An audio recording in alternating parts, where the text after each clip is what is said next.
அத்தை, நீங்க இங்க தான் இருக்கீங்களா? ஆமாம்மா, ஏன் தேடிட்டு இருந்தே ரொம்ப நேரமா? வாசல்ல யாரோ கூப்பிட்ட சத்தம் கேட்டுச்சு, உங்களையும் காணோம், அதான் தேடி வந்தேன். ஆமாம் ஆமாம், நானும் ஜன்னல் வழியாக பார்த்துட்டு தான் இருந்தேன். யார் அத்தா? வேற யார், அதான் வருவாங்களே, 5 ரூபா இருக்கா 10 ரூபா இருக்கான்னு. தர்மம் கேட்டு வந்திருந்தாங்களா அத்தை? எதை கேட்டு வந்தாங்களோ அங்கே நிற்காங்க. என்ன அத்தை, ஒரு 5 10 கொடுக்க வேண்டியதானே அத்தை? அட நீ போம்மா, இப்போ காலம் முன்ன மாதிரியெல்லாம் இல்லை. 5 ரூபா கொடுத்தா உன் மூஞ்சிலே விட்டெறிஞ்சிருவான்.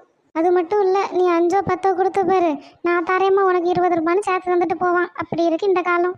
எல்லாரும் ஒரே மாதிரி இல்லைல்ல அத்தை. இப்போ வந்திருக்கவங்களுக்கு என்ன தேவையோ என்னமோ, 10 ரூபாவோ 20 ரூபாவோ இப்போ கூட கொடுக்குறனால என்னத்தான் ஆயிரப்போகுது? அதெல்லாம் எனக்கு தெரியும், நீ போய் உன் வேலையை பார்ப்போ. நீதிமொழிகள் 28வது அதிகாரம் 27வது வசனம். ஏழைகளுக்கு கொடுப்பவர்களுக்கு குறைவு எதுவும் ஏற்படாது.